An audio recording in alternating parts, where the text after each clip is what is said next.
To the President of the United States. Dear Mr. President, we are living in an age where space exploration and learning about the true nature of our earthly environment is considered as one of the forefronts of achievement. Undoubtedly, our knowledge about the Earth, the solar system and the universe with its galaxies beyond has vastly grown by sending probes to the sun and planets of the system, even manned missions to the moon, or building Earth or space-based telescopes. Science fiction enthusiasts have envisioned what we could possibly encounter if we were able to travel far beyond our solar system or even reach other galaxies. Yet the means by which such travel is thought to be possible are quite close to superstition.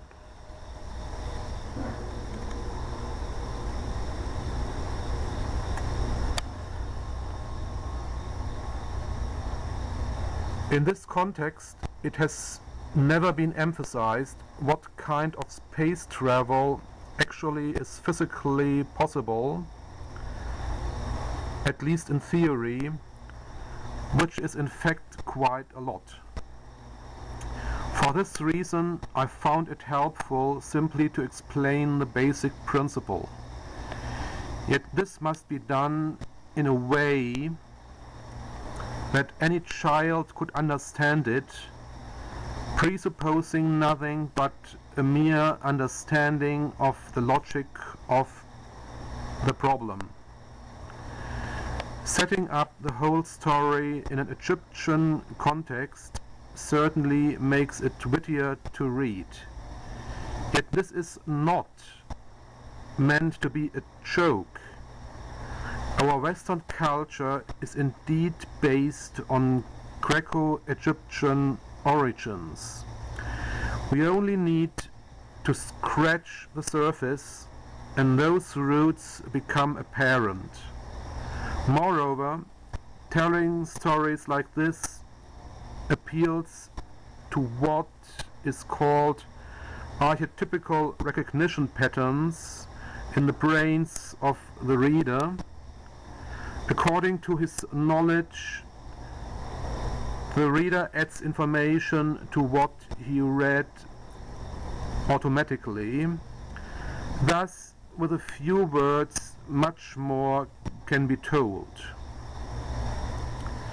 If the President is interested in reading something more enlightening than the daily problems of the office, then he perhaps could enjoy looking through my little story.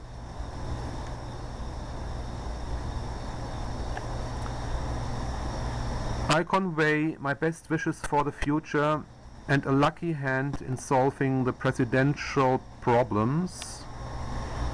Joachim Schmidt.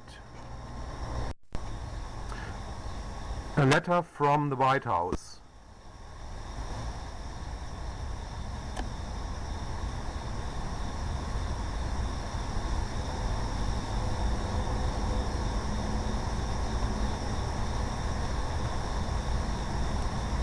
Addressed to Joachim Schmidt.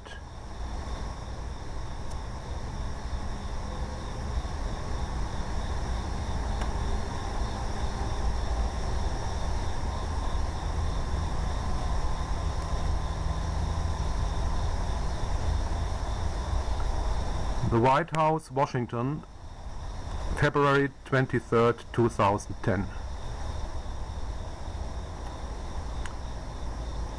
Dear friend,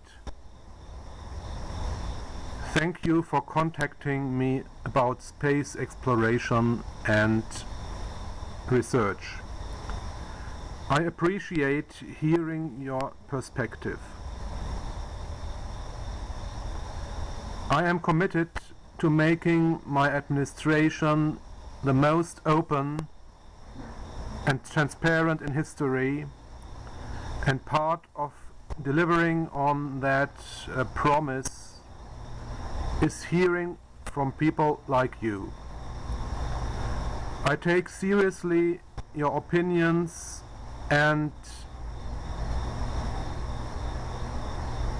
respect your point of view on this important issue. Please know that your concerns will be on my mind in the days ahead. Thank you again for writing. I encourage you to visit whitehouse.gov to learn more about my administration or to contact me in the future.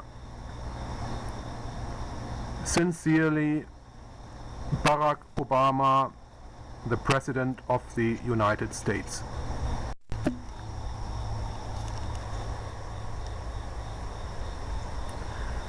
Joseph in Egypt. The image shows the arrival in vase.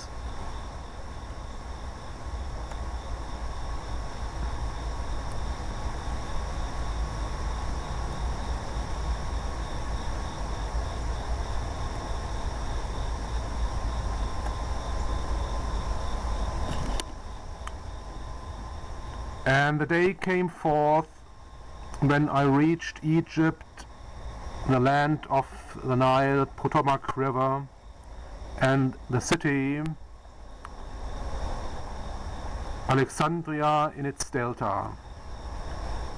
Soon after, I arrived in Vase, the sacred golden city of Pharaoh, and the great temple of Amun, which was called Washington too, since common people prefer to name things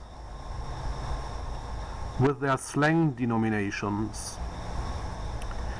I was excited because old Pharaoh had to retire not a long time ago, and one could still sense the excitement of the people in expectance of a time of improvement. When the new Pharaoh, the new son of the sun, would take over the scepter of Amun. His name was Barack Akhenaten Obama Enk An Atum, a man strong in appearance, who campaigned all over the country in order to convince followers to support him. And when they put him on the stage with the gates wide open, it was as if Amun-Re himself would speak from the tower of his chariot. He glittered unearthly in the sun due to thin strings of silver and gold that were woven into the silk of his embroidered garments. His shoulders were enshrouded with the hind of a leopard, which all added up to an appearance like a divinity.